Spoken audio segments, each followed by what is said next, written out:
Tuve que tomar el lugar de Ricky muy a mi pesar. No, mentira, igual estoy re contenta de que me hayan invitado, gracias. No serás vos, Ricky, ¿no? Nunca los vi en la misma habitación al mismo tiempo. Ricky sí, nos cruzamos en la facu todo el tiempo.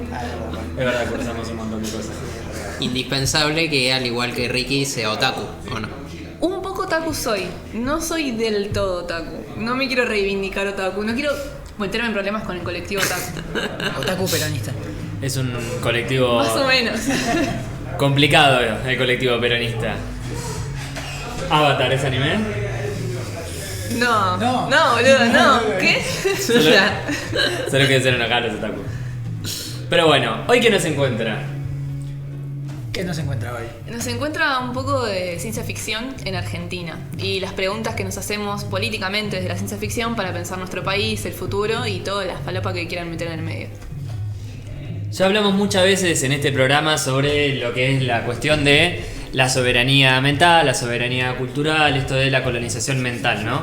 Así que está bueno poder discutir dentro de este espacio, que somos tan niños, tan frikis, hablando de cosas tan occidentales, pero desde un punto de vista tercermundista, hablar propiamente de lo que es la producción nacional, de tener ese contenido que no tengamos que interpretarlo nosotros del tercer mundo, sino que directamente lo escribimos nosotros.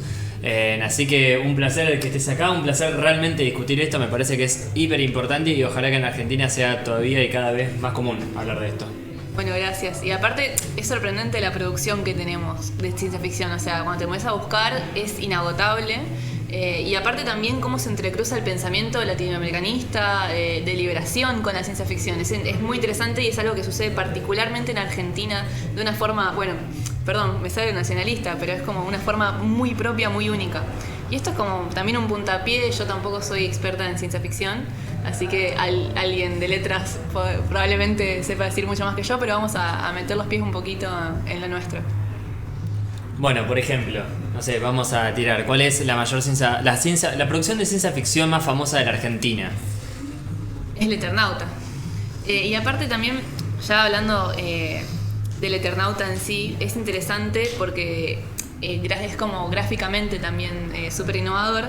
Y en la primera época, en los 50, del 50, lo tengo acá anotado en mis notitas, perdón, hice la tarea. Del 57 al 59, es una tirada súper grande y es sorprendente porque en esta época, contextualicemos, estamos en la resistencia peronista, ¿no? O sea, un montón de cosas están censuradas y ahí Orestes lo que va haciendo es meter un poco de ideas de lo que es la liberación, lo que es lo colectivo, que ya pensarlo que es algo bastante más abstracto, ¿no? Pero ya lo colectivo era un problema para una dictadura que quería instaurar el individualismo, todavía no el neoliberalismo, pero yendo para allá, ¿no? Así que va metiéndose un poquito con eso en la primera época. Acá tengo la primera, chusméenlo, que tiene un par de cosas que están interesantes. Si quieren les hago como un resumen del argumento, no sé si lo leyeron o pudieron hablar en el momento. Qué lindo que es. Me lo prestó un amigo, Lucho, si está viendo o está viendo en diferido, gracias Lucho. Y nada, me lo morfé en una semana. Es interesantísimo. Y bueno, si quieren les adelanto el argumento. Yo lo conozco más o menos el argumento, sin embargo, no lo terminé de leer, debo admitir, porque tengo el mal endémico que se llama estudiar historia y no permitirte leer nada más que historia, pero sí, es una gran obra también de la resistencia peronista. Pero bueno, ¿de qué va el argumento? Bueno, ya de entrada el marco ficcional que trae el autor rompe, si querés, la cuarta pared, porque arranca hablando el guionista Oesterheld con un ser que se le aparece en su casa. Entonces ya como que está diciendo, bueno, yo te estoy contando esto que me pasó a mí en mi casa y este relato de este tipo que se apareció y vos fijate después si crees si es cierto o no. Se le aparece un tipo que es el Eternauta, que le cuenta que es un viajero interdimensional, un viajero del tiempo, y le quiere contar su historia. Lo que le pasó al Eternauta, a Juan Salvo, es que estaba jugando al truco con sus amigos una noche en su casa, con su señora y su hija durmiendo, estaba todo re bien, y de repente empiezan a darse las primeras señales de lo que después nos enteramos es una invasión alienígena. Ven que se corta toda la luz, la gente choca, se muere un montón de gente y empieza a caer una nieve fosforescente. Esa nieve fosforescente, si entra en contacto con tu piel, te mata. Entonces, bueno, va un poquito de las aventuras de Juan Salvo sobreviviendo. El traje típico que conocemos es el traje que le permite no entrar en contacto con esa nieve radioactiva que es asesina. Y bueno, después lo que va pasando es que él con sus amigos va generando una cierta forma de resistencia, y aparte como vemos muchas cosas que se repiten en la ciencia ficción, que es el capaz de estar como perseguido de, bueno, si yo voy y me cruzo con otra persona, capaz que me quiere matar porque los recursos son escasos. Entonces lo primero que se aseguran es encontrar armas, así que van a la ferretería de la esquina y se agarran todas las escopetas. Así que eso ya de entrada es interesante. Interesante que vayan a la ferretería, ¿viste? Porque por lo general nosotros terminamos viendo películas de zombies o películas así tipo apocalípticas de supervivencia, que también se muestra lo mismo, tipo voy a ir a buscar recursos y a dónde voy. Y siempre parece, qué sé yo, al gun shop, el supermercado o el shopping. Y bueno, en realidad que muestran el shopping es toda una cosa tipo de la época de los 90, que se arman todos los shopping enormes y qué sé yo. Y acá te aparece en la ferretería. Es increíble. No, pero acá, igual en La Plata, hay un lugar al cual todos podríamos ir, en caso de que pase, que lo incluí en mi cuento, que es el lugar que está en la Galería San Martín, que tienen escopetas para cazar patos, conejos y demás. Yo me compré lo vi y dije, ok, si se cumple mi peor pesadilla, que es un apocalipsis zombie, me voy a ir corriendo ahí. Yo iría a la comisaría primera, pero bueno, está bien. Pasa que esa es otra también una diferencia cultural también que tenemos con los gringos y con la Argentina. Acá podemos ir a la ferretería para tal vez las herramientas más mortíferas. Digo, accesibilidad, si es que no vas a una comisaría o al regimiento, en el caso acá La Plata, el mecanizado. Pero porque allá tienen los gun shops, o sea, vos tenés tiendas directamente donde te venden armas, la munición y todo, y acá eso no hay accesibilidad, un poco gracias a Dios, digo. Tenés armas en el Walmart ya, tranquilamente. Igual. Claro, en base al Walmart te podés proveer de todo, es una locura. Podés ir al Sodimac. El Sodimac que está lleno de... ¿Tendrán armas en el Sodimac? Tenés taladros, qué sé yo, algo bueno, te podés inventar. Vidrio en el... A ver, un rifle es un arma de hacer agujeros, dijo un viejo sabio. No, pero bueno, vayamos a los videojuegos, el Dead Rising. Que es básicamente un chabón encerrado en un shopping que puede agarrar cualquier cosa, hacerla un arma y matar zombies como loco. Es de Capcom el juego. ¿No lo conocen? Sí, no. yo sí.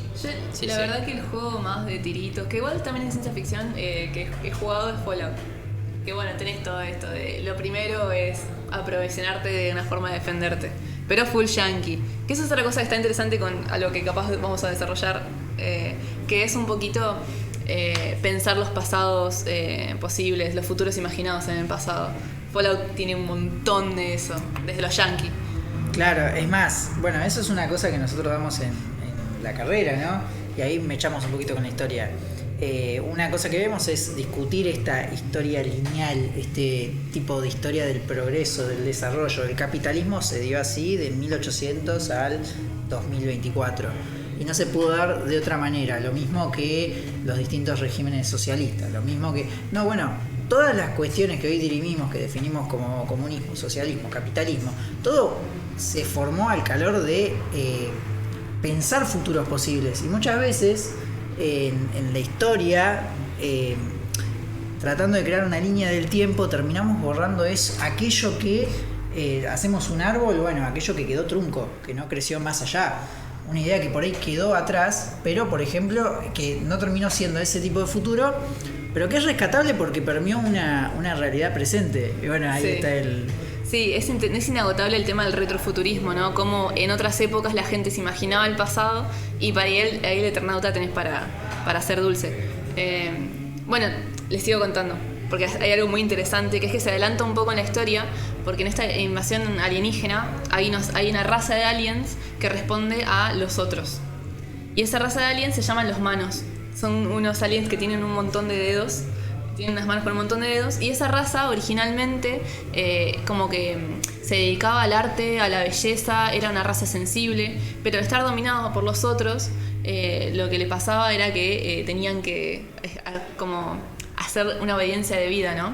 Estaban dominados por un suero que si sentían miedo de que estaban traicionando a sus jefes, lo que le pasaba era que se moría instantáneamente. Entonces ese terror, esas estrategias del terror internalizado en el propio cuerpo, habla mucho de lo que estaba viviendo Oesterheld en época de dictadura. Y bueno, la obediencia de vida es después lo que se llamó en la época del proceso, o sea, se adelantaba a lo que iba a pasar después en los 70-80. Yo me quedé sin palabras cuando leí de los Manos. Para tener una contextualización, ¿en qué año fue la Revolución Cubana, por ejemplo? Tiro a ver. 61. Casi. 59. Ahí estamos. Ahí va. 1 de enero de 1959. O sea, estábamos al calor de las revoluciones y de los procesos de liberación más grandes de Latinoamérica. Porque el peronismo es una parte muy importante de la historia política latinoamericana. Estamos en el calor de la revolución, el proceso más, para mí, no sé, es una discusión, pero más influyente de toda la historia latinoamericana, que fue la Revolución Cubana, porque dio vuelta a la manera de resistir, dio vuelta la concepción del imperio invencible, dio vuelta un montón de cosas. Y bueno, tenemos a Oesterheld, que sabemos muy bien, o quienes no saben, tiene una posición política muy clara, que ¿cuál era? Era peronista. Y montonero, específicamente. A sus hijas la desaparecieron por montoneras, a 2 de sus yernos, y creo que 2 de sus nietos todavía no aparecen. Falleció también la mujer de Oesterheld con años de lucha buscándolo. Sí, es una historia desgarradora, terrible, pero también de mucha convicción, de seguir haciendo y metiendo su mensaje en su obra, pese a lo que pese las consecuencias. En la segunda época, ya va del 74 al 77-78. Lo publica en otra revista, como el Eternauta 2, y cambian un montón de cosas de la historia, ahora después les cuento bien. Pero se interrumpe justamente porque lo desaparecen. Lo chupan en La Plata, y parece que pasó por el Vesubio, y no me acuerdo cuál más, pero bueno, ahí ya 77-78 ya se interrumpe su obra, ¿no? Si quieren les cuento un poco de la segunda parte, que la tengo en PDF. No la conseguí impresa, pero apenas la consiga me la voy a comprar. Habiendo pasado toda la historia de Juan Salvo, o sea, le cuenta todo lo que pasó al guionista a Oesterheld. Oesterheld lo va a buscar porque se da cuenta de que todo lo que le contó estaba pasando unos años en el futuro. Así que lo va a buscar al Juan Salvo, que está en el 59 viviendo lo más bien con su hija y su mujer. Y lo encuentra y como que se empieza a desdoblar el tiempo. Es súper raro, no deja nada de envidiar a la ciencia ficción producida en el país imperialista, ¿no? Cuestión que se encuentran, se empieza a desdoblar el tiempo y estamos en una área temporal en la que cayó una bomba atómica en esta invasión alienígena y se destruye toda la superficie. Entonces lo que empieza a pasar con la humanidad es que sobreviven en cavernas, y en esas cavernas se da una guerra de guerrillas. Y ahí empieza a discutir con todo esto que estaba pasando en su contexto alrededor, de bueno, ¿cómo sería una guerra de guerrillas en un futuro postapocalíptico? Es una pregunta muy interesante. Además ahí, bueno, retomo un poco, creo que la idea de Einstein, si no me equivoco, que decía, bueno, la tercera guerra va a ser nuclear y la cuarta va a ser con palos y piedras, pues ya está, una vez que usamos las armas nucleares no va a quedar nada, que un poco lo retoma Fallout también. que Sí. hoy justo la nombraste también. Sí, tenemos como un montón de tendencias acá. Por ejemplo, por un lado la tecnología y la tecnocracia que nos hace pensar que el desarrollo de la humanidad va a ser siempre una tecnología mejor y más útil para la vida. Y después tenés las visiones distópicas que dicen, no, la tecnología nos va a llevar a destruirnos, y después a un estadio previo tecnológico. Es una lectura que está buena.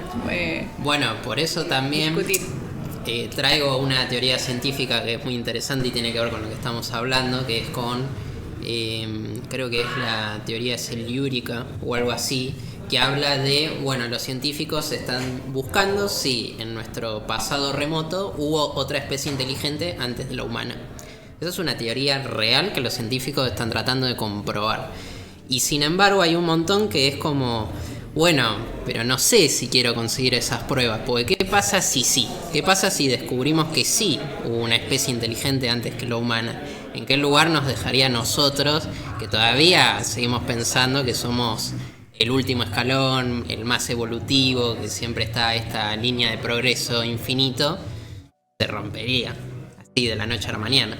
Pero también hay otras teorías que dicen que el ser humano no es más inteligente que ningún otro animal, simplemente tiene lazos de cooperación. Lo que nos hace, Sí, somos lo que nos hace adaptables. sociedad es cooperar entre nosotros. Cooperamos de manera tan perfecta que logramos crear un lenguaje entre nosotros, y creando un lenguaje entre nosotros nos transmitimos el... Eso es lo que genera que nosotros podamos hacer las cosas que...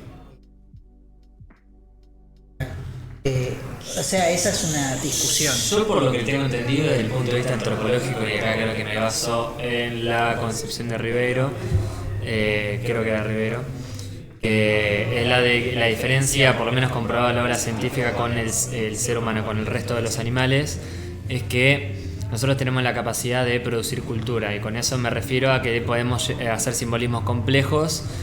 Cuando me refiero a eso es referirnos a cosas no directamente. Yo no digo el vaso. Si yo te digo el vaso y vos como palabra le entendés ese concepto que no lo estás viendo ni nada. Entonces como que esa capacidad que no la tiene no se ha comprobado, por lo menos que el resto de los animales la puedan tener, es lo que nos diferencia a nosotros, a tener esa capacidad, bueno, para producir esta comunicación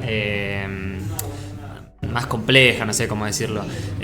Yo particularmente escribo más a la escuela de Tommy, porque hay unas lecturas de la prehistoria que están buenas para pensar, bueno, capaz que es el cooperativismo lo que nos permitió sobrevivir primero como especie. Un fémur que se haya como curado, ¿no? que haya sido vuelto a soldarse, indica que hay una distancia del animal que deja al animal de su manada que está lesionado de muerte atrás. Entonces los humanos, bueno, empezamos a tener estos lazos cooperativos. Es una lectura que está buena para diferenciarla de lecturas como por ejemplo la de Harari, que es un bestseller, el chabón con Homo, Sí, con Homo- Sapiens y Homo Deus después, sí. Que es un chabón que para mí hay que bajarlo, porque es full tecnócrata. Él basa toda la idea del progreso de la humanidad a través del progreso de la tecnología, y eso para mí me parece súper frío, súper vacío. Perdón, estoy siendo un poco progre acá. Aguante la tecnología, bien, pero si no tenemos una pata humana para aplicarla a la vida, a las necesidades del otro que está al lado nuestro, queda en la nada y queda en lo que estamos viviendo ahora, que es un desarrollo tecnológico infinito, Elon Musk yéndose a Marte y nosotros y la gente pasando hambre. Es dificilísimo. Yo ahí digo, porque yo por ahí lo que discuto es si el ser humano ha tenido tanto progreso a la hora de expandirse por su capacidad cooperativa. Yo ahí tal vez difiero, digo, porque los animales tienen distintas naturalezas, o sea, distintos individuos, distintas especies de animales de distintos reinos, varían completamente la naturaleza. Realmente lo que nos diferencia es esa capacidad cultural. Lo que sí concuerdo plenamente, que es una cosa que la lógica del liberalismo entra en conflicto, es esa cuestión de entenderlos como individuos y no, es que en realidad somos seres completamente sociales. Un ser humano no puede vivir por fuera de una sociedad. No existe, nunca han existido un ser humano que pueda sobrevivir, desarrollarse como un ser humano, vivito y coliante, no sé, como culeando. Vivito y pip. que haya podido sobrevivir. Digo, ¿por qué? Porque somos seres sociales, dependemos de eso. ¿Por qué tenemos? Para mí, me acuerdo que una clase lo tiramos en una discusión de que hay un proyecto muy interesante, dos procesos que son impresionantes para entender esta cuestión sobre la socialización, el progresismo, el conservadurismo, la clase, los medios de producción, que es Corea. Corea me parece un ejemplo pero clarísimo de cómo pueden haber dos futuros para una sociedad. No digo que la zona del norte sea completamente igual a la del sur, pero sí es una realidad que Corea, gran parte de su historia, ha estado unificada. Tal vez ha estado en reinos independientes, o ha estado subyugada como estado cliente, como estado completamente consumido por otro imperio, pero estaba unificada, no había algo que la separaba y donde un coreano que vivía en el sur no se podía ir a la parte del norte. Pero sí pasa que en la Guerra Fría, en la Segunda Guerra Mundial, eso se termina, porque los soviéticos y los partisanos coreanos logran conquistar hasta la mitad, y los japoneses se rinden y le dejan ese territorio a los yanquis. Entonces ahí queda delimitada una Corea separada por dos modelos de producción, por dos modelos de futuro completamente distintos. Sí, como la sala de ensayo de la Guerra Fría, terrible, el imperialismo por ambos lados, ¿no? Y bueno, acá se estaba gestando la tercera posición. Y yo creo que también es valorable desde el tercer mundo las experiencias que pasan en la Guerra Fría. Porque se empiezan a producir lecturas que escapan al primer mundo y al segundo mundo, ¿no? El segundo mundo siendo el mundo soviético. Y esas lecturas tercermundistas tienen un valor de síntesis, si querés, síntesis hegeliana, de decir, bueno, está bien, seamos colectivistas, pero a nuestra manera, a la manera que sea necesaria en el espacio situado, ¿no? Capaz adelantándome a Freire y esto de la educación situada, pero también una práctica situada en todos los aspectos de la vida, en el aspecto económico. También es eso el tercermundismo, ese es el valor de decir, bueno, tenemos dos modelos que imperialistamente se quieren implantar, hagámoslo a nuestra manera. Bueno, yo ahí discrepo, con una cuestión muy simple. La resistencia, tanto en Europa, pero también en gran parte en Asia, la hacían los comunistas. Y los partisanos, digamos, la resistencia coreana, era comunista. Entonces hay una gran diferencia, porque si no, para mí el problema de eso, que es a lo mismo que Saw Gerrera, tipo cómo se le ve a Saw Gerrera en Star Wars, es ese tipo que es un loco y dice, bueno, ni uno ni lo otro, hay que hacer otra cosa. Superman hijo rojo, tipo ni uno ni lo otro, porque en realidad el anticapitalismo no es tan bueno, hay que hacer una cosa en el medio. Y eso para mí es una pelotudez, porque es poner ambos en iguales condiciones. Y no están en iguales condiciones. Uno es una producción completa de la resistencia. Ahora, hacer exactamente lo que hizo la Unión Soviética, claramente era un error. Pero hay, inclusive dentro de la experiencia histórica coreana, también hay una diferencia, porque el proceso coreano político difiere completamente tanto de la Unión Soviética como de China. En Corea predomina la juche. Y por eso me parece interesante, porque Corea Corea del Norte se vuelve un país que es nacionalista, termonacionalista, muy conservador y con una ideología propia, que es la del juche. Se reivindica como socialista, se reivindica como marxista, pero con los valores nacionales. Tipo, nosotros no somos el marxismo occidental. ¿Puede decir que hay un peligro en mezclar nacionalismo y socialismo? No, de ninguna manera. Me parece que, de hecho, si uno quiere desarrollar el nacionalismo en un país, no lo puede hacer sin el socialismo, porque no puede escapar de la estructura económica que es geopolíticamente el capitalismo. Entonces, vos para poder... Y además somos sociedades completamente atravesadas por eso. Entonces, un socialismo tiene que estar. No digo que tiene que ser a lo cubano. No digo que tiene que ser como planteaba los Montero. No digo que para mí no hay una real y única manera de socavar las desigualdades del mundo. Yo creo que en ese sentido tenemos que ser creativos, pero de ninguna manera creo que se pueda hacer, y sobre todo por la experiencia histórica, por fuera del socialismo. Pero más allá inclusive de eso, digo, ¿por qué me interesa Corea? Porque estamos hablando del futuro, ¿no? Imaginemos que estamos en el 50, acá.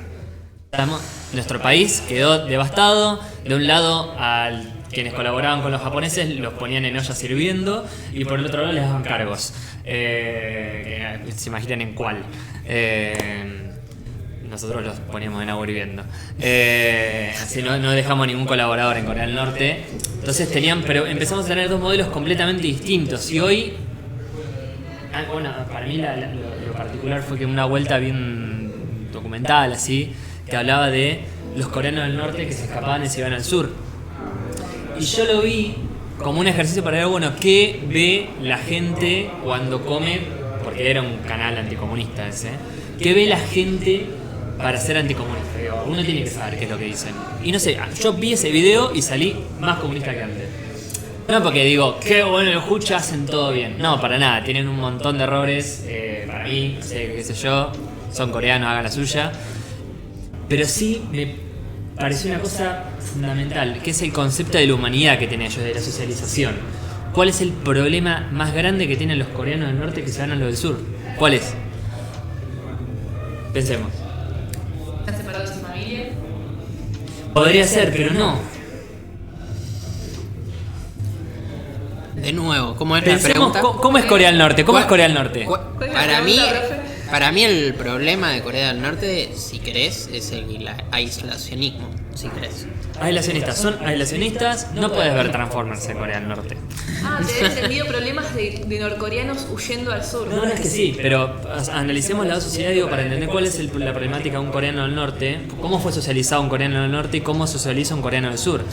Para mí, cualquier nacionalista, comunista, etcétera, para mí se puede ir reposicionando o incluso mejorando si puede comunicarse con el exterior y ver otras experiencias. Por eso yo nombraba lo del aislacionismo como un problema, porque qué sé yo, hay sociedades que por ahí sí se aíslan, onda, bueno, vamos a aislarnos 10 años, nos reagrupamos y abrimos las puertas hacia el exterior, joya. Pero el tema es cuando estamos hablando de prácticamente 80 años y ya pierden como el contacto con el otro, las experiencias del otro, qué otras estrategias podés tomar, cómo te podés replantear. Aclaro eso. Ese para vos es el principal problema. Para mí sí. A ver, Pensé- ¿pero no tanto socialización? Sí, digo un poquito de contexto de cómo es la sociedad norcoreana. Autoritaria, aislacionista, conservadora, comunal. Corea del Sur ya todos conocemos cómo es. No tienen la experiencia de la expresión individual que tenemos en los países capitalizados, que están insertos en el capitalismo. No, o sea, tienen una serie de cortes de pelo que son 17 y pueden elegir de esos 17 y esa es la mayor expresividad individual que tienen. A mí eso, la verdad, no me modificaría nada. Si yo puedo comer, dame los 17 cortes de pelo, elijo el que más me gusta. Pero bueno. Yo voy a retrucar, no voy a decir cuál es el problema, sino qué es lo que no tiene Corea del Norte, una tasa de suicidio tan grande. Porque precisamente ese es el tema. La socialización es mayor en Corea del Norte que en Corea del Sur, porque en Corea del Sur esta libertad agobiante es la misma que tenemos nosotros en Occidente. ¿Por qué? Porque ¿qué nos pasa? Sí, tenemos todas las comodidades, tenemos la supuesta libertad, tenemos un régimen democrático, pero tenemos una ansiedad social tremenda. Tipo, nos frustramos, no sabemos para dónde ir. Y eso habla mucho del desarraigo que tenemos. De hecho, acá para dar un poco la... Pues me parece que está bueno el ejercicio para cuando pensemos en sociedades, en esto del futuro, que uno de los que hablaban, y piensen que esto es una propaganda anticomunista, porque eso es lo que me impacta. Salió solo. El chabón decía, yo me vine acá, nadie se conoce con nadie, yo en Corea del Norte me conozco con todos mis vecinos, me conozco a toda mi familia, abrazo a mi vieja, abrazo a mi viejo, abrazo a mis hermanos, voy al colegio y tengo recreo, y acá no conoces ni a tu vecino, no conoces a tus compañeros de cursada, entonces entras en un nivel de depresión, porque es un nivel de competitividad, de aislacionismo, porque digo libertad, pero libertad ¿para quién? O sea, perdón, es que pongo esa frase de Lenin porque es fundamental para pensar las problemáticas de la sociedad. Digo, ¿libertad para quién? ¿Libertad para poder estar solo? Digo, porque en el modelo surcoreano, el modelo capitalista impuesto por una dictadura implicó que vos tenés que, es un darwinismo social donde vos, al igual que justo con Japón, tenés que estar estudiando a pleno y tus viejos laburando para pagarte profesores particulares para que vos te puedas ir bien en el estudio, para que vos te puedas recibir y después pelear darwinísticamente por un trabajo y así repetir el ciclo con tus hijos. No socializás con tus hijos, no socializás con tus compañeros, no tenés recreo porque estás todo el día estudiando. Básicamente no sos una persona con una vida digna. el norcoreano tiene 3 cortes de pelo, 2 mayonesa y no sé, pero tiene todo el resto de las necesidades básicas están cumplidas. Está bien, no puede ver Transformers, pero no se pega un tiro con 17 años. Entonces, No, la idea de tener comunidad, una comunidad que te abrace. Exacto. ahí está. Y eso a mí como sociológicamente, antropológicamente me pareció un bolazo, porque digo, claro, nosotros nos estamos yendo a este futuro. Digo porque esa es cualquier militante de la liberación o del socialismo se plantea eso, tipo, ¿qué futuro es el que yo quiero darle a mis nietos? A mis nietos me refiero generacionalmente hablando. Digo, a mí personalmente me toca, yo jamás me voy a dejar resignar por la militancia, digo, porque no quiero que Argentina se vuelva a Corea del Sur. Prefiero cualquier cosa, tipo, prefiero una Corea del Norte, prefiero, no sé, Cuba, Unión Soviética, peronismo, lo que sea, pero lo que no quiero es una sociedad individualizante. Vos sabés que hay una anécdota que en la materia de Asia y África, nosotros tenemos una materia que es en la UNLP, Historia de Asia y África, tipo los dos continentes, los Cuatrimestral. 5.000 años de historia que puede haber en el mundo que podemos ver con fuentes. Bueno, Metido en la misma todo bolsa. eso metido en una misma materia. Es cada clase una región distinta. Es una locura. Pero bueno, más allá de eso, en los prácticos, el profe contaba una anécdota de cuando fue a Corea del Sur. Él es especialista en Corea. En el año 2003. Yo me lo acuerdo, mira, hace 5 años fue esto. Y yo me la acuerdo siempre. Porque estábamos en pandemia con las pantallas. Y él dice, yo estaba en 2003 y me subí a un subte. Y bueno, acá piensen qué teléfonos teníamos en esa época. En el 2003. Y un Nokia, como Por mucho. suerte tenías un teléfono. Sí. Bueno, y no tenía nada, a lo sumo el jueguito que tenía, qué sé yo, era La vigorita, La sí. vigorita. La vigorita. Bueno, allá en Corea ya estaban todos así, con las pantallas pegados a la pantalla en el subte. Y contaba el profe que estaba impresionado por cómo estaban, literalmente nadie se miraba la cara y estaban todos mirando en el teléfono. ¿Cuánto tardamos nosotros en adoptar esa tecnología? 10 años. 10 años, sí, 10 años después del 2003, 2013 ya estábamos todos así. Bueno, no queremos ser Corea del Sur, pero Terminamos ¿será? siéndolo. No, y también para seguir hablando esto de la división entre los modelos que te llevan al individualismo y los modelos que pelean por el colectivismo, por la comunidad, también es interesante pensar qué cosas estaban censurando desde la dictadura, por qué es tan peligroso para las diferentes dictaduras pensar en la construcción colectiva, en un pensamiento colectivo, en un pensamiento obviamente antiimperialista. Entonces, Oesterheld lo que trae de innovador es que él está pensando siempre en sus historietas en un héroe colectivo. La resolución de los problemas, la resolución de una batalla contra los alienígenas, siempre se soluciona por la acción colectiva, por la organización, y no por la acción de un héroe que se sacrifica. En contraposición a los modelos liberales, neoliberales, que dicen, bueno, siempre el que te va a salvar es uno, Jesús. Claro. voy a traer de vuelta a Bichos. A ver. La película de Bichos termina así. El héroe no es Flick, él se llamaba Flick, el protagonista, que es la hormiga que va a buscar héroes afuera para salvar a su colonia de los saltamontes. Y al final el chabón no es un héroe, no tiene un desarrollo de personaje que sí, se vuelve re poderoso y termina matando a los saltamontes, como pasa en cualquier película de Disney. Al loco los saltamontes lo cagan a trompada. Y no es hasta que el pueblo en general se levanta, ven que lo están cagando a trompada a uno de los suyos, y van y dicen, somos un montón, no podemos hacer mierda al saltamonte. O sea, la moraleja del final de la película es, se tuvieron que levantar todas las hormigas, algo que pudieron hacer desde el principio de la película, pero no lo hicieron hasta que vieron a uno de los suyos ser cagado a trompada, queriendo revertir todo eso. Y ahí tenés otra vez al héroe colectivo. La organización vence al tiempo, en otras palabras. Completamente. Sí, es que es eso. Y eso es lo que estaba viviendo para mí en las décadas del 50, 60, 70. Ese pensamiento de decir, bueno, la liberación se obtiene a través de lo colectivo. Y el futuro va a ser colectivo.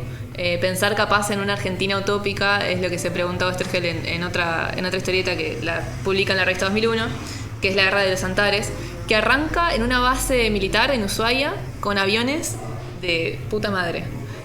Donde tenían simuladores, donde tenían tipo toda la tecnología que recién ahora nos enteramos que existe aplicada a lo militar.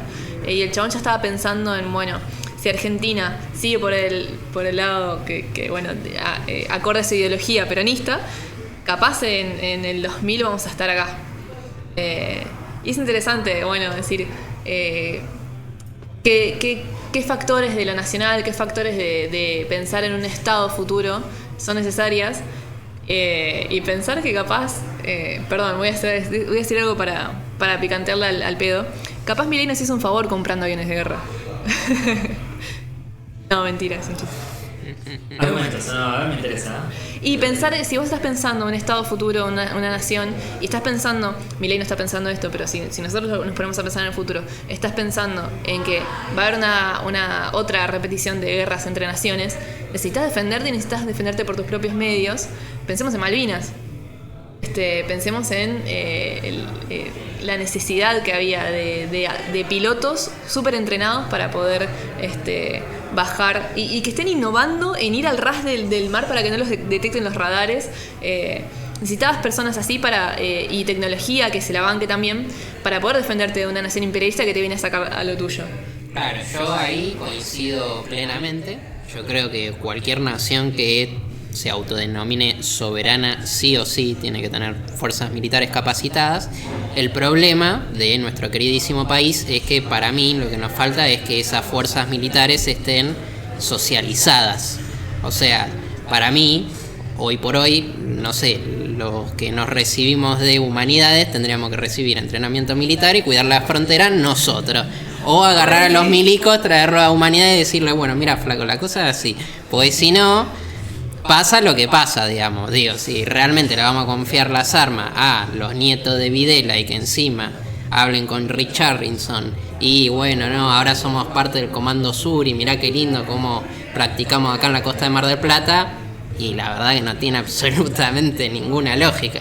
Entonces ahí está la cuestión. Claramente sí es necesario tener poder militar disuasivo, pero bueno, después el tema está de, bueno, quién es el gobernante, con quién tranza, por dónde. Pasa que también estamos pensando y rosqueando sobre cosas que se hablaban en décadas en las que el aparato militar estaba con una relación distinta de la sociedad. Totalmente. Acá estamos completamente disociados del aparato militar. Capaz que, no sé, por fuera de lo que hace Gendarmería cuando hay alguna protesta o en el puente Avellaneda, no nos enteramos muy bien. Si no vivís en la frontera, no estás muy al tanto de qué pasa en el ejército. Acá estamos pensando capaz bueno, la revista 2001 tiene una nota en la que está Onganía mirando para arriba y se pregunta sobre los ovnis y Onganía, ¿no? Y estamos pensando en una sociedad en la que la norma era estar gobernado por milicos, pero no era milico. Entonces... descubrí la puerta. Entonces, bueno, hay una relación muy distinta con las fuerzas armadas, con tomar las armas, por eso también después tenés las organizaciones armadas. Hay una relación distinta que hoy, desde el hoy, ¿vos estás dispuesto a tomar las armas, no? Qué pregunta. Y déjame una semana más con este gobierno y puede ser. Igual hay un tema ahí. Que vuelva a hablar. Corte. Hay un tema ahí, que ahí es cuando volvemos a esto de los futuros pasados, ¿no?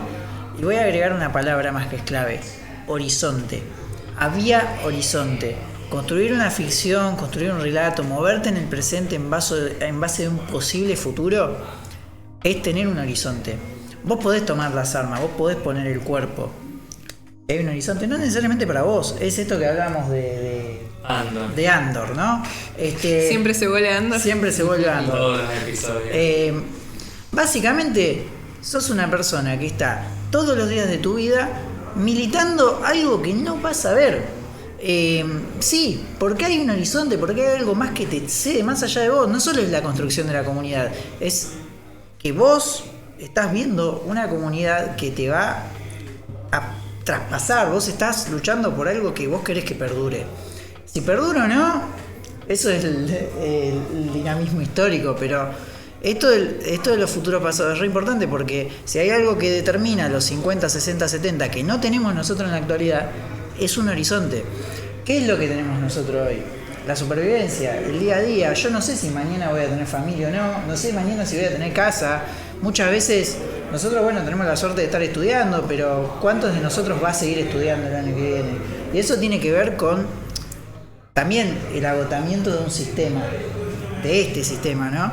Que en un momento, en la década del 50, por ahí no tanto para nosotros, quizás sí, por ejemplo, para el clase media estadounidense, había una lógica de tipo, bueno, tengo una casa, tengo una familia, tengo esto y todo dentro del New Deal capitalista. Y ahí había un horizonte, si se quiere. Después tenías el otro horizonte, el horizonte de la revolución, el horizonte de cambiar este sistema, de luchar contra la desigualdad, tenés a tus compañeros. Había mística. Sí, se peleaba por un futuro. Se peleaba por un futuro. Y hoy, vos le preguntás a cualquiera y decís, futuro, ¿vos podés predecir qué va a pasar de acá a un año? ¿Podés pensarlo siquiera? ¿Podés decir, che, yo me gasto en luchar por lo que va, por algún proyecto que vaya de acá al año que viene? Y está difícil porque tampoco confío en las demás personas porque estamos totalmente individualizados. Y eso es algo que se nota en los 50, 60, 70 incluso, que hoy no tenemos para nada. Por eso, ¿quién podría tomar las armas? Y nosotros, en esta sociedad, no. Acá les traigo entonces, lo último que les quería traer es cómo está pensando el escritor argentino de ciencia ficción el futuro hoy. Y es completamente distópico. Yo estuve leyendo a Michel Nieva, que es un filósofo que le está rompiendo bastante en el mundo de la ciencia ficción argentina, y tiene una colección de relatos que se llama Sueñan los gauchoides con ñandúes... Ay, se me fue el resto. Con ñandúes eléctricos. Parafraseando a Philip Dick con Sueñan los androides con abejas eléctricas. Sí. Y es bárbaro. Porque está pensando en un futuro en el que la historia argentina se entremezcla como si fuera un rompecabezas mal armado y se va toda la mierda. El rompecabezas está en llamas, todo es una mierda. Y habla mucho del desencanto post-neoliberal que estamos viviendo ahora. De decir, bueno, perdimos una idea de un futuro posible, amigable, en el que se puedan construir cosas, en el que tengas una comunidad al lado tuyo, en el que tengas una idea de progreso. Esa idea hegeliana de la historia como progreso hacia un infinito ya está completamente rota. Y bueno, una de las cosas que narra, por ejemplo, es como un chabón se compra un androide gaucho, un gauchoide, que es increíble el concepto, me parece bárbaro, que saca una compañía y dice, bueno, capaz que con esto salgo de la depresión porque necesito a alguien que me cocine, alguien que me haga compañía y esto me hace acordar a mi abuelo. Ponele. Se lo compra. Y al gauchoide lo terminan torturando porque empieza a fallar. Entonces empieza a decir, habría preferido no hacerlo. Parafraseando a un cuento de ciencia ficción en el que, no sé si es ciencia ficción o bueno, de otro género, en el que un empleado empieza a responder con preferiría no hacerlo. Como esa resistencia del obrero pasiva, ¿no? Me pedís que haga algo, me pedís que te labure, la verdad preferiría no hacerlo. El gauchoide empieza a responder, habría preferido no hacerlo. Entonces él con los amigos en un asado empiezan a darle con una picana que te venía en el paquete para armar al gauchoide. O sea, ya estaba previsto que capaz que tenías que picanearlo. Entonces el autor empieza a hacer como un paralelismo de esa tortura de ese androide con las torturas completamente deshumanizantes de la dictadura, ¿no? Y esas son las lecturas que hacemos desde el hoy. Habiendo pasado la violencia de la dictadura, la violencia de las protestas del 2001, las múltiples violencias que vivimos como sociedad argentina, ya no tenemos perspectiva de futuro. Eso es lo que quiere expresar Michel Nieva. Ojalá la tuviéramos, o sea, tendríamos que juntarnos y rosquear y pensar. Por eso para mí es interesante leer a los autores de los 50, 60, 70 que estaban pensando en los futuros posibles y cómo lo estaban pensando para juntarnos de las herramientas que tenemos que nos da la historia para empezar a pensar un futuro nosotros. Yo ahí, si me permite, tiro una bien termo. Pero esta cuestión de no tenemos un horizonte. Bueno, yo me enojo mucho con la gente que habla de que el socialismo, o sea, como esa cuestión de Fukuyama de la historia se terminó no, Fukuyama hay que concluida. Hay que quemarlo, es un hijo de puta. Tal cual. Ponja culiado. Nanking pasó. La cuestión esa de... Había los montoneros, el ERP, FAR, acá en Argentina, 26 de julio, los Tupamaros, hasta Sendero Luminoso, que eran controversiales los compañeros. Digo, todos imaginaban un futuro por fuera del capitalismo. Y lo que ha hecho la crisis del socialismo real, que se le dice la crisis de la Unión Soviética, que nos gustó o no, fue el parangón contra la resistencia capitalista, porque uno puede tener la diferencia con la Unión Soviética, pero quien te daba los fierros para pelear con los yanquis eran los soviéticos. Cuando la tercera posición del tercer mundo se plantaba contra Occidente, que eran sus antiguos colonizadores, las armas que venían, el apoyo económico que venía, era de la Unión Soviética. Cuando cae eso, cae el tercer mundo, cae esa tercera posición, porque no se puede sustentar en ese mundo que no es más bipolar, sino que es unipolar. Y me parece que una de las grandes victorias que ha tenido el sector liberal, el sector capitalista, es de decirnos, no funcionó, hagan otra cosa. Y yo tipo, las pelotas, loco, ¿entendés? Las pelotas, se cayó la Unión Soviética, otros se mantienen, y aunque se hayan caído y aunque se caigan, lo vamos a seguir levantando y vamos a seguir rompiendo las pelotas. Porque a mí no, esa resignación al cómo están las cosas es exactamente lo que te mata como sociedad. Es exactamente lo que mató a Corea del Sur, es exactamente lo que está matando a todos los pibes en Japón, es exactamente lo que está matando a mucha gente del sudeste asiático, de Estados Unidos, de Chile. Me pasa con los chilenos. En una reunión, nosotros acá del partido en el que yo milito tenemos mucha coordinación con la gente de Chile, y lo que me decían, que una de las cosas que a veces les chocaba, porque algunos ya vivían hace muchos años acá, es que cuando se juntan los argentinos, nos juntamos todos acá y decimos, bueno, ¿qué comemos? Ya entendemos que va a ser colectivo, somos un montón, hay que comer, vamos a hacerlo barato, comemos mejor por menos plata. Nadie. Y por ahí alguien dice que sale, ay, pero yo soy vegetariano, ya lo funamos. Soy vegetariano. Claro. Porque estás rompiendo con la lógica del grupo de hacer todo algo en colectivo. Y lo que les pasaba a ellos, porque por ahí a veces se juntaban, sobre todo con los más cuicos, los más careta, era que cada uno se pedía lo suyo. Como no está esa cuestión de, bueno, nos organizamos, de última fallamos y cada uno se pide lo suyo. Chile es una sociedad que ha sido, le ha pasado esta una demoledora gigante del capitalismo, mucho más que a nosotros, y ha roto un montón de vínculos sociales. Parecería que de a poquito van ahí como surgiendo otra voz, ¿no? Por esto de lo que pasó, que lo corrieron a Piñera y bueno, cambio de constitución y bueno, nos rebelamos y esto y lo otro. Pero hasta ahí, o sea, lograron con el nuevo presidente como decir, bueno, sí, quédate quietito ahí, te damos 2 centímetros más y ya está. Sí, socialismo. Para mí también tiene mucho que hacer respecto a su propia historia. O sea, tuvieron una dictadura que desapareció un montón de gente, sí, y no tuvieron una organización como Madres y Abuelas de Plaza de Mayo para reconstruir esa memoria. Sí, tampoco tuvieron una resistencia peronista. No, tuvieron resistencia comunista, que es mucho más zarpada que la peronista, porque la diferencia entre la resistencia peronista de Cook... No, porque acá voy a hacer una crítica y una alabanza a los distintos modelos de peronismo. Ya lo hablamos anteriormente en otros capítulos, pero es... ¿Cuál era la gran crítica de Cook una de las grandes críticas de Cook a Perón? Tenés que amar al pueblo.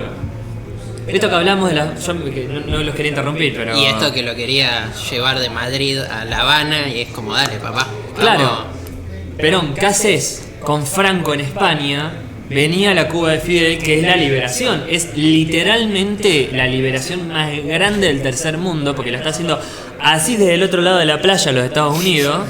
Y después le hizo así después de la vida de cochino. Entonces, venía acá, que es la liberación. Y además, no solo venía acá, sino que armó al pueblo, que es peronista, armó al pueblo, para que, aunque vengan los milicos, que son servidores de los yanquis, nosotros los cagamos a tiro.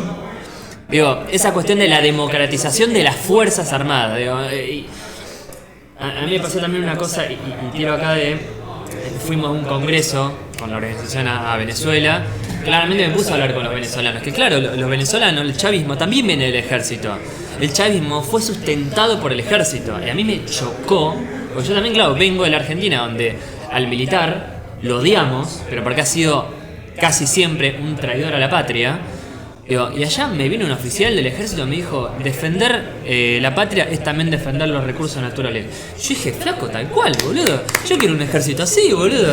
Yo quiero un general así. Y después, bueno, ver lo que hace el ejército cuando lo sacan al propio Chávez y que están los propios regimientos queriendo, el pueblo y los regimientos pidiendo por él. Ese es un modelo democratizador, es un modelo de liberación. Yo concuerdo con que las Fuerzas Armadas son una parte. De hecho, estoy a favor de que tengamos bomba atómica, muchachos. Si vos me tocás, yo te rompo la cara. Sin embargo, vuelvo a esta cuestión de... Y aclaro, casi las tuvimos, pero rapidito sacaron a Perón y desmantelaron todo por las dudas. Sí, a Gaddafi ni a palo lo hubiesen sacado así. Tenemos a Tucha. Pero tenemos a... Bueno, todavía. Pero esa cuestión de tener 3 aviones más, 3 aviones menos, me chupan un huevo, porque además son ¿qué aviones? No, porque uno tiene que pensar estratégicamente. Ok, vos tenés F-16. ¿Dónde conseguís las piezas de reparación? Porque vos tenés que ir a la guerra, necesitas el material para poder hacer funcionar ese avión. ¿De dónde lo sacás? De los gringos. No te dan material. No se pueden utilizar. Completamente. Aparte, vuelvo a Westergeld. El chabón siempre crea personajes que tienen el know-how. Tienes un ingeniero que de repente se ingenia a armar un traje para poder salir. Entonces es ese know-how, perdón por la expresión yankee, es el saber hacer, que es el más importante a fin de cuentas que comprar un avión que después cuando te tengas que poner repuesto no lo consigues, obvio. Y bueno, y esa otra cosa que quería traer era que estando ya en Venezuela, poníamos la tele y tipo, me encantó, pero me encantó. Estaba Maduro yendo a una convención de fabricantes de armas venezolanos, todos 100% con recursos nacionales. Todas las armas ahí de lanzamisiles, lo que sea, ponele que son berretas, ¿no? Pero funcionan todos hechos con producción nacional y además todo eso es conocimiento acumulado, digo. Es todo un pueblo que sabe cómo funciona la industria armamentística y que se va superando a sí mismo. Y que también es un poco la lógica esa de cómo haces para resistir con un imperio que es mucho más grande que vos. Porque puede ser el ejemplo de cómo los iraníes son un grano en el orto para los israelíes. Los israelíes, ese gran el domo de acero, qué sé yo, cada misil, cada vez que los iraníes sacan un dron que sale, no sé, 1.000 pesos, se tienen que gastar un misil que sale 1 millón. Entonces, los iraníes tuki, tiran drones, porque lo que hacen es drenar económicamente la capacidad económica del ejército israelí, porque es carísimo defenderse. Ok, tenés la última tecnología, pero ¿cuánto te cuesta? ¿Qué es lo que hace la resistencia acá? Acá con 2 mangos nos organizábamos con ejércitos, digo el tercer mundo, con ejércitos infinitamente más preparados que el nuestro. Y sin embargo, ¿quién gana el tercer mundo? Siempre gana el tercer mundo en realidad, porque se las ingenia, eso termina pasando. Por eso me encantó tipo organizar eso sin tener que estar en guerra. Bueno, yo creo que en esto que estás mencionando, Vietnam y Afganistán son los ejemplos perfectos, porque ahí el imperio como, esto, así, dos pedos, y no, estuvieron 30 años en cada uno de los países y tuvieron que salir rajando por esto que decís vos, o sea, cuesta plata mandar a los marines, los tanques, que esto, que el otro, y los chabones siguen resistiendo. Decir la puta madre, ¿de dónde salen estos chabones? De todos lados. Las cadenas de la vuelta obligado, muchachos, con unas cadenas. Tal cual. Me va pasando, pero... Si vos me preguntás qué futuro quiero, obviamente quiero un futuro con una base aérea en Ushuaia. Y quiero un futuro en el que la Argentina se pueda defender. Por eso de la resignación, sí es algo que es para discutirle a este autor que traía. Pero en defensa, para mí lo que tiene de positivo como herramienta política la ciencia ficción desde Argentina es pensar un poco la distopía y decir, guarda, yo no quiero esto. En otro libro de Nieva está la Argentina como si fuera el Caribe. Porque por el cambio climático sube el nivel del mar, entonces Victorica, la provincia de Buenos Aires, es una playa del Caribe. Entonces, tenés como ya el contexto climático ambiental de la expoliación completamente de nuestro territorio, completamente dado. Y después también tenés el protagonista, que es un niño dengue. ¿Qué? Un niño dengue.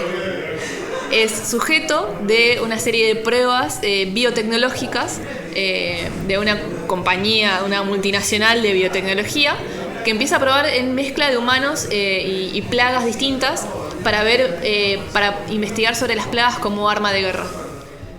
Entonces el niño dengue va a la escuela, le hacen bullying, es un niño dengue, es impresionante. Léanlo, por eso digo, si vos te pones a leer distopía nacional, te empezás a pensar, te empiezan a cosquillear algunas cosas, te empezás a preguntar de, bueno, ¿este es el futuro que quiero? ¿Estamos yendo para acá? ¿Para dónde podemos ir? Como que siento que ese es el poder político de la ciencia ficción nacional. También hay otra cosa, no nos vayamos a futuro. También lo que tenemos nosotros en las ficciones presentes es ese presentismo. Tipo, no está retratando un futuro. Muchas veces está retratando el presente. Porque no hay quien no diga que vivimos en una distopía. No tenemos que pensar un futuro para pensar una distopía. Vivimos en una. La distopía Pensémoslo un cachito. O cuando vamos a los futuros pasados o las ficciones pasadas, vemos al Fallout o vemos la obra de Orwell, ¿no? Decimos, bueno, pero nosotros ya estamos viviendo esto. Ya está, estamos en esa distopía. Y muchas veces la ficción solo es un giro literario que exagera ciertos elementos que en realidad están hablando de nuestra sociedad presente. Completamente, se escribe desde el presente. Oestergel lo hizo, lo hace Michel Nieva ahora. Lo ensayamos en el taller de Leo Batik. Siempre que podemos escribir desde nuestro contexto, desde nuestra subjetividad. Yo he sido de la escuela Batik también. De hecho, hace un par de años arranqué a escribir alguna cosita de ciencia ficción cuando todavía Milei no había ganado. Y yo le dije a Nahui, che, Nahui, estoy escribiendo unos cuentitos en una Argentina en la que ganó Milei y tenemos que volver a la guerra de guerrillas. Hace 2 años y me escribió. Me dice, no, Abu, ¿cómo va a ganar Milei? ¿Estás loca? No. Acá estamos, muchachos. La veo. Totalmente, sí. Ella me lo planteó 2020, 2021 y yo le digo, ¿qué va a ganar este payaso? No sé qué. Después cada vez lo empezaba a ver en más canales, después ganó el 15%, dije, Y yo cada tanto me reunía con Abu y es como, ay, por favor, escribí un buen final de esto, te lo pido. No hay buen final. No hay buen final. No, el final todavía no existe. Sí, está bueno. A ver, yo creo que para charlar un poco esto, bueno, llegó Milei que viene con esas lógicas que son extranjerizantes. Porque uno después puede discutir cómo puede ser esa cuestión de la liberación nacional, y va a haber un montón de disputas en eso y discusiones, pero todos más o menos queremos eso, la cuestión de tener una comunidad que esté organizada, de que vos cuando tenés un pibe, que puedas verlo al pibe y que el pibe pueda ver a sus compañeros, que pueda tener recreo y que se pueda juntar con sus amigos. Después, si podés tener 3 cortes de pelo, a mí eso no me parece prioritario. Si tenés 3 tipos o 500 tipos de mayonesa, me chupan un huevo las mayonesas. A mí me importa que mi hijo tenga colegio, que tenga salud, que se pueda transportar hacia el lugar que quiere y en lo posible que tenga la mayor cantidad de ocio, pero también lo suficiente, también cantidad de trabajo, ¿no? Esa cuestión de entender que uno tiene un rol social y esas cuestiones que son medio conservadoras que yo con el tiempo empecé a valorar un poco más de cierto sistema, hasta inclusive de Juche, que era muy crítico cuando era chico, y digo, bueno, acá hay algo que claramente la vieron en contraposición, ese relacionismo lo salvó de esto, entonces digo, tal vez tan errados no estaban. Es otro contexto, no digo que hay que hacer Juche de ninguna manera, pero sí que cuando produzcamos la ciencia ficción, me parece también que está bueno, más allá de las distopías, pensemos ese futuro que también queremos, ¿no? No seamos Corea del Sur, que las producciones que hacen distópicas son literalmente una crítica completa a su presente. Que siempre sea un estado completamente darwiniano, es un sistema darwiniano. Yo igual, bueno, después Orwell es otra cosa que yo. Para mí Orwell es un botón, porque los botoneó literalmente a sus compañeros marxistas británicos, y porque se dedicó a ser antiestalinista antes que ser un socialista, digo, antes que ir y proponer también algo, esa cuestión de la esperanza, porque está bien, todos sufrimos esta sociedad, todos sufrimos los suicidios, los ataques de pánico, de ansiedad, o nos pasa a nosotros, o cercano, o es simplemente un lenguaje cotidiano en la juventud, y lo va a ser mucho más en el futuro probablemente. Probablemente. ¿Por qué? Porque está esa probabilidad. Y ahí es donde yo tiro un poco de lo de qué se nos viene en el futuro, y yo no soy muy negativo con eso, ¿no? Porque si uno, ya charlamos un poco de los movimientos geopolíticos, estamos viendo una zarpada crisis de sistema unipolar previo de Estados Unidos, donde el tercer mundo tiene otra cosa para decir, donde está teniendo otra posición, porque estructuralmente el imperio no se puede sostener como ese eje, con por lo menos con ese tipo de hegemonía. Y donde hay países como Brasil, ahora Tailandia, que justo se está metiendo, China, India, Pakistán, todos tienen algo para decir y donde te gusta o no, los tenés que escuchar. Países como Malí, Níger, Burkina Faso, se juntaron, le dijeron chupala a Francia dijo te invado, dijeron vos le invadís, nos metemos nosotros, y a partir de eso se formó una federación en África, chicos. ¿Se dan cuenta que en los últimos meses se formó un cuasi país en África? Eso no es una pelotudez, porque ¿cuál es la lógica del imperialismo? La balcanización. ¿Qué agarraron la Yugoslavia de Tito? Le hicieron poronga. ¿Qué agarraron la Unión Soviética? Le hicieron mierda. Tipo, despedazaron esos países en un montón más pequeños y trataron de socavarlos todos individualmente. Pero cuando se unen, son una monstruosidad, digo. ¿Qué cosa un África unida? Ahora que las regiones todas las regiones, hasta la ASEAN, digo, en el sudeste asiático, están planteando una moneda unificada de intercambio, que dejemos de usar el dólar, que utilicemos nuestras monedas nacionales, digo, son todas cosas que solo la Argentina anda en ese anacronismo donde dice acá hay que estar chupándole el orto a Estados Unidos, porque todo el resto le está diciendo no, Estados Unidos, yo me voy con tal que tiene una mejor opción comercial o que probablemente crezca mucho más que vos, entonces me conviene. Y Estados Unidos no puede hacer nada porque tenés la ayuda económica de los árabes, de los chinos, de los rusos, que puede sustentar esa rebelión contra la hegemonía. Y yo creo que eso nos deja al tercer mundo en un mundo mucho más lindo. Y yo vuelvo a soñar. Yo me acuerdo hace unos años, hablaba con unos compañeros militantes que me decían, ¿cómo la ves? Porque estamos hablando de geopolítica. Le digo, mirá, yo solo quiero seguir haciendo estas charlas y todo para que cuando después tenga a mis nietos, a mis hijos, a mis nietos, quién sabe dentro de cuánto, les pueda decir, nosotros hablábamos de esto, pero bueno, ahora es un mundo multipolar y qué sé yo. Eso lo decía hace 3, 4 años. Y ahora me está pasando que lo estamos viviendo, ese mundo multipolar, por un montón. No entra. Un par de cosas de lo que dijiste que es interesantísimo.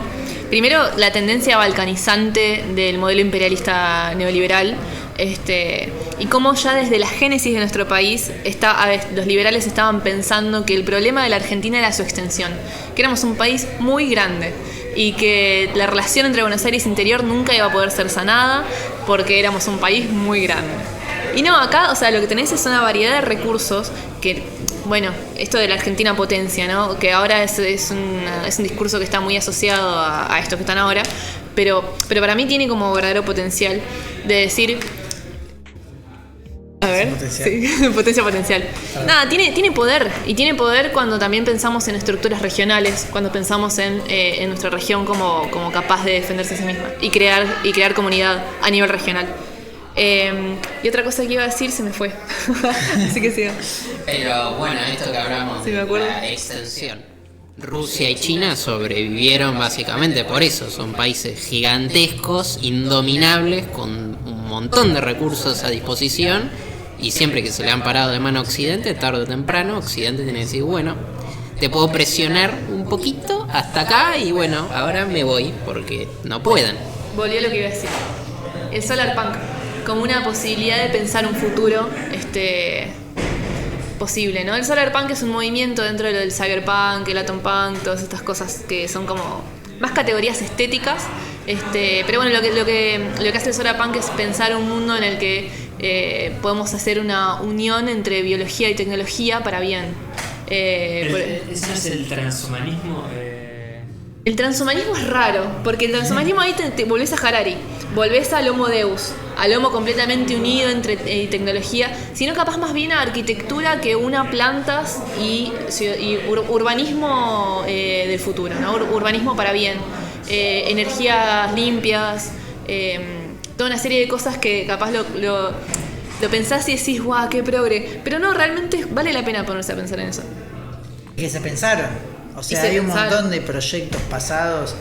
Una de las cosas que damos en la historia del siglo XIX es cómo compitieron dos modelos de urbanización, ¿no? Uno que decía, pongamos una plaza cada 3 cuadras, y otro modelo que decía, armemos avenidas bien grandes. Alta ruta, armemos toda llena de pavimento y que avance. Brum, brum, brum, brum. Y el otro que decía, no, socialización, hay que tener parques bonitos, que qué sé yo, bueno. De cara a lo que vino en el siglo XX, claramente ganó el que dijo ruta, ruta, ruta. Bueno, pero es interesante ver cómo nosotros podemos rescatar cosas que se decían en el momento en que se empezaron a gestar todas estas ideas de tipo, bueno, ¿por qué hacemos avenidas grandes? ¿Por qué los rascacielos? ¿Por qué? En el momento en el que se hicieron, no es que no se preguntaron, che, ¿por qué lo estamos haciendo así? No, bueno, sí, se lo preguntaron, hubo debates, hubo discusiones en absolutamente todo lo que ha pasado en el mundo. El tema es que cuando nosotros rescatamos esa historia, por lo general los perdedores no son rescatados en la fuente. Entonces, en este momento que nosotros vemos las consecuencias de esas decisiones que se tomaron, por ejemplo, consecuencias ecológicas, decimos, che, pero esto no se pudo hacer de otra manera. Y por ahí no es la cuestión de nosotros reinventar algo nuevo, sino decir, pero hubo gente que lo estaba criticando en su momento y que tenía otros proyectos alternativos. Abajo del plano había otro plano que lo dejaron todo lleno de polvo y no se cuidó porque básicamente no lo plastificaron. Pero ya estaban esas ideas y por eso, con esto del urbanismo, pero también con cualquier otra cosa, con la ficción vieja o con cualquier modelo de futuro posible, tenemos muchas veces que volver al pasado, volver a los textos viejos, a las fuentes viejas, porque ahí hay un montón de cosas que nosotros podemos rescatar. Completamente. Yo creo que si vamos a armar un manual de radicalización política para pensar futuros posibles, un primer paso tiene que ser el desencanto con la idea de la modernidad, con la idea de que la modernidad y lo civilizatorio y el avance de la tecnología y el avance sobre los recursos es lo que nos va a llevar a una vida mejor. Porque ya vemos demostrado en el pasado que eso jamás fue así, que incluso los trenes argentinos, que tantas veces nos quejamos de cómo estaban en el siglo pasado y cómo están ahora, con la avanzada del tren mucha gente se fue quedando sin laburo al interior de las regiones del país. Siempre la modernidad se construyó a base de la expoliación de campesinos y trabajadores. Entonces, un primer paso es el desencanto. El segundo paso es el solarpunk, es pensar un futuro posible, lo que decís vos, de decir, bueno, hacerlo con alegría, hacerlo con positividad y hacerlo con ganas de pensar un futuro donde nuestros hijos y nietos tengan una comunidad organizada. Como en Star Trek. Apá. A ver. Hay un buen debate. Eso es un debate, no nos da el tiempo. Pero Star Trek es una sociedad que es toda una discusión, pero por lo que tengo entendido en lo que he leído, acá los niños obviamente me van a hacer mierda si me equivoco, es donde tienen ellos pueden producir lo que necesitan, entonces no tienen una necesidad material de las cosas, entonces se dedican básicamente a explorar y qué sé yo, y es un mundo sin clases. Sí, es una sociedad completamente idílica, donde ya no existe el sistema monetario, la jerarquía, el Estado, nada. Es como, bueno, nacés y es como, bueno, pibe, ¿qué querés hacer?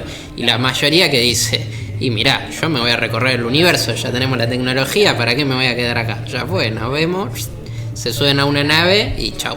Y el comunismo, no el socialismo, el comunismo como realidad social es canon. Es canon, pero lo que sí digo, que está por ahí bueno en lo que es la construcción de las ideas y todo para la Argentina. Recién vos estabas charlando de la necesidad de sacarnos esa cuestión tecnócrata, porque eso, para mí claramente es una consecuencia de la mentalidad liberal y capitalista, que es esa, la de la producción. El sistema capitalista implica el avance para adelante, la producción tiene una lógica infinita de consumo, donde vos invertís, eso te produce capital, entonces haces más inversiones. Después tienen las propias lógicas que, por ejemplo, Marx hace su propio análisis, ¿no?, de cómo funciona la lógica capitalista, pero es una lógica de expansión infinita. En un mundo, el problema es que vivís en un mundo finito. A menos que puedas desarrollar agujeros de gusano y ponerlos en donde carajo querés ubicarlos, e ir a un planeta y hacerlo pija, y total a nadie le importa, tipo que vaya a explotar a una galaxia lejana. La otra galaxia lejana tiene derechos. Sí, qué sé yo, por mí tomá de lo más. Andá y sé feliz, amigo. Tomá todo el oro del mundo y después le cerrá el portal. Pero ahí le salió lo imperialista como Skyrim. Iría a Pandora a volar todo. Voy a tirar una histórica. Eso que acabas de decir es un poco, seguramente, como pensaban los europeos, América. Cuando estaba más allá del Atlántico y tenías que cruzar en barco y por ahí no ibas en tu puta vida. Era otra dimensión. Sí, vayan a explotar ahí. Sí, bueno, si no hay nada, si no hay nada más que piedra y como en la mayoría del planeta, de que tipo minerales, joya. Imagínate que se descubre que la materia es sintiente. Eso sería una locura y ahí digo, bueno, perdón, materia sintiente, no sabíamos esto, no teníamos ese conocimiento, si hubiese sabido hubiese retractado, pero es como pasar en Star Trek. Pero Exacto, te iba a decir, en Star Trek pasa alguna de esas en la de planetas. 67. Sin embargo, yo me acuerdo mucho de ver los discursos de Fidel en los 90 que hablaba de esto, si seguimos con este peligro de sociedad consumista, vamos a destruir el planeta. Tipo, mucho antes de Greta Thunberg y todo. Era una cosa que ya se venía discutiendo, y lo venía discutiendo en una conferencia de la ONU, uno de los representantes políticos más grandes del siglo Lo XX. discute la revista 2001 en el 60 y pico. Son discusiones que porque además el tercer mundo es el que más las ve, porque el primer mundo dejó explotar, destruir su propio ambiente porque lo empezó a hacer en el tercero. Por esa simple lógica, tipo que los europeos ahora estén subidos en una nube de pedo y digan, ay, mira qué lindo, perfecto mi mundo, tu mundo es perfecto, porque todas las imperfecciones las exportaste. Las exportaste, fuiste, cagaste a tiros a otros pueblos, les secaste sus ríos, les destruiste sus bosques, les sacaste las cosechas, todo para que vos puedas tener esa vida hermosa en la que vivís. Digo, no viene gratis eso, no nace un repollo. Y me parece que es muy sano esta cuestión de lo que decís vos, de esa cuestión de agarrar y decir, bueno, este materialismo, este fetiche con la tecnología que tenemos, porque además lo hablaba con una amiga que no es para nada de izquierda, pero que está estudiando moda, que por lo menos ella lo que me contaba es que las investigaciones sobre la moda dan la tendencia del fetichismo, en la sociedad un fetichismo, de tratar de reemplazar ese amor, ese cariño, ese confort que vos sentís en la socialización con bienes materiales. Si vos te comprás esa colchado de Star Wars, ¿vas a ser feliz? Sí. Por ahí vas a ser feliz. Pero ¿no es mucho más lindo estar durmiendo con tu señora? En el acolchado de Star Wars. ¡Oh! Acá en esta cama tenés mujer. A ver, banco la colchada de Star Wars, no banco la palabra señora, compañera, por favor. La mandaste. No, yo soy Dios para tragar en ese sentido. No, igual es parte del futuro imaginado, la idea del amor libre. Se lo estaba preguntando la generación del 60 un montón. Sí. Y también cae en estas redes de individualización y fetichismo. Ahora, si practicamos el amor libre, fetichizamos a el otro con el que nos vamos a coger este fin de semana. Claro, me encanta esa discusión porque, o sea, yo personalmente soy Dios para tragar, pero no en el sentido de el amor libre es una pelotudez. No, me parece es una buena idea y de hecho implica un montón de expone un montón de contradicciones de la socialización que están bien. Para mí tal vez el problema que muchos se abarcan en eso y que también tiene que ver con la mentalidad liberal, porque a mí lo que me llegó esto es ¿por qué muchas sociedades del tercer mundo rechazan esto? Digo, no será tal vez porque lo que veo es que los blancos le dicen al negro tu manera de cómo vos concebís la sexualidad y las relaciones familiares y románticas está mal, y a mí eso no me gusta. Entonces digo, pará, no digo que no esté bueno todo esto, sí digo, sobre todo con la experiencia de Corea, pero también de otras sociedades, digo, tal vez a veces yo creo que está en un medio de agarrar y decir, bueno, tratemos de ser una sociedad lo más libre de contradicciones posible. Las contradicciones son innatas a la sociedad, pero por lo menos saquemos las más horribles y tratemos de estar en un medio, no de ir al negro de África, un blanco vaya al negro de África y le diga vos tenés que tener amor libre, porque el negro de África te dice, pero chupame el orto, salí acá, te cago a tiros, y desde Angola por lo menos porque tienen acá 47, pero y formas de organización sociales que capaz que se escapaban tanto de la monogamia cristiana como de la poligamia, como del poliamor blanco nuevo, que capaz que no conocemos justamente por el imperialismo, porque el imperialismo las dejó soterradas bajo sus propias formas. Estoy para una pulpería de friquismo y sexualidad al futuro, la dejo picando. Obviamente estás más que invitada. Claro, sí, encima tenemos que cortar ya en 5 minutos, pero estás totalmente invitada. Tenemos episodio 2. Otra más. Hay episodio 2, parece. Hay No te episodio invité, 2. bueno. No, está perfecto, porque encima acá en la pulpería somos los 4 vagos que estamos siempre, pero también hay un equipo muy grande atrás también. Así que serás parte de ese equipo que viene recurrentemente. Muchas Sí, gracias. tenés muchas ganas. Sí, por favor. Pero sí, bueno, un poco trayendo esa discusión que tenemos recién del vanguardismo, ¿no? De, bueno, o sea, yo tengo una idea de cómo debería ser la sociedad que es vanguardista, porque es una solución a estas contradicciones, que se choca, digo, siempre acá en Argentina los jóvenes juguemos con el 2018. Digo, en el 2018 los cancelamientos a pleno, digo, que hubo mucha disrupción social, que hubieron cosas malas y hubieron cosas que estuvieron buenísimo, boludo. Por ejemplo, la feminización de la militancia, había un olor a huevo terrible. Mi primera experiencia militante fue en una barra feminista y no hubiera militado si no hubiera sido así. Y hoy día por lo menos acá en La Plata, gran parte de las dirigencias son de mujeres y lo que trajo consigo son lógicas a veces mucho más sanas de lo que es la organización política, digo, porque los chabones son unos pajeros en general. Entonces, somos unos Sí, son. pajeros. Entonces, nada, como que... Por eso para mí hay una cuestión que está muy bien ubicarla en el medio de el vanguardismo. Y esto no solo con la sexualidad, con todo. Porque a mí me pasa que yo soy comunista. Yo pienso un horizonte con un tipo de sociedad que está muy lejos de la sociedad actual, completamente lejos. Que ese es lo que dice Andor, es un amanecer que yo no voy a ver, pero sin embargo voy a militar para que mi hijo, mi nieto, mi bisnieto, mis tataranietos puedan ver ese sol. Entonces, ¿qué tengo que hacer para el medio? Tengo que ir y decirle a la primera persona que me encuentro, vos tenemos, en esta sociedad tenemos que ser narcocomunistas porque eso... No, hay que organizar, hay que hacer un sincretismo entre la realidad material y el futuro que queremos, digo, y eso está bueno para pensarlo desde la sexualidad, la política, la lógica de trabajo. No vayamos y pidamos el cielo entero el día de mañana como hacen algunos anarquistas, ponele, digo, uno como una tendencia que suele pedir un montón de cosas, porque probablemente te vas a chocar con la pared de la realidad material.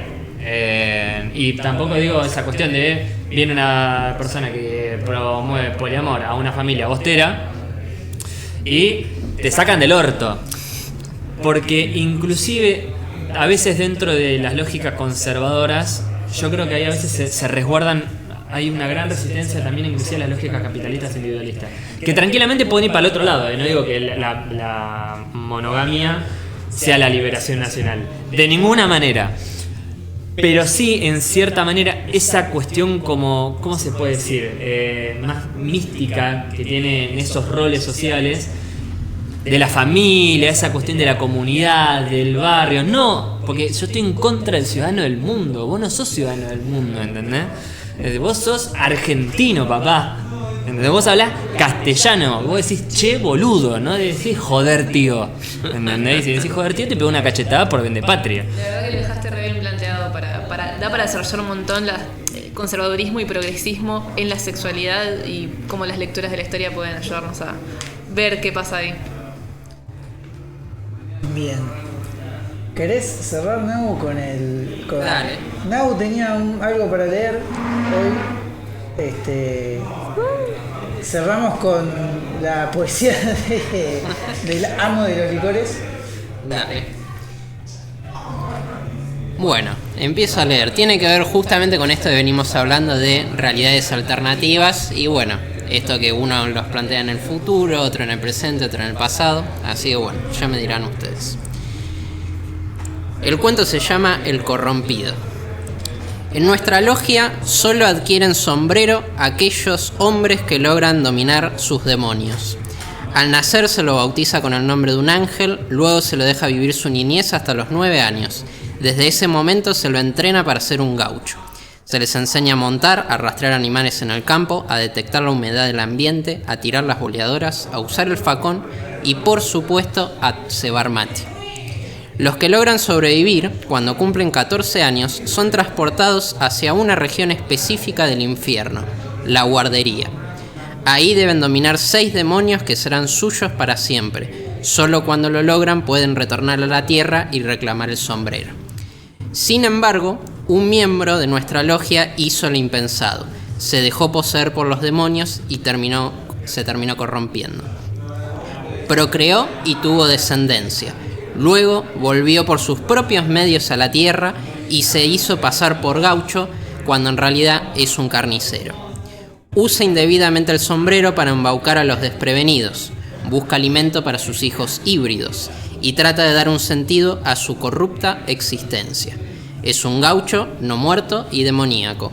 Él, sin embargo, niega su triple identidad.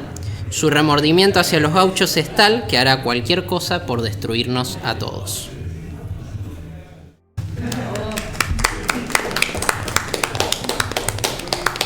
¿Alegoría? Un poco. ¿La dejamos abierta o querés? ¿La dejamos así? Dejémosla ahí. Interpretación. Lo dejamos en la interpretación de todos nosotros y cortamos ahora en punto. Mirá qué puntuales que son. Bueno, nos vemos la... Gracias por venir de nuevo. Muchas gracias, me pasé re bien. Bueno. Nos vemos el miércoles que viene.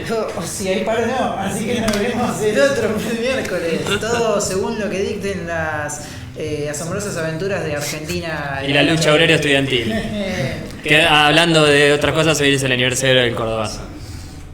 55 años. Espíritu setentista. Bueno, muchas gracias por venir. Nos vemos la próxima. Estén atentos a las redes y bueno, les mandamos un saludo. Hasta luego. Nos vemos.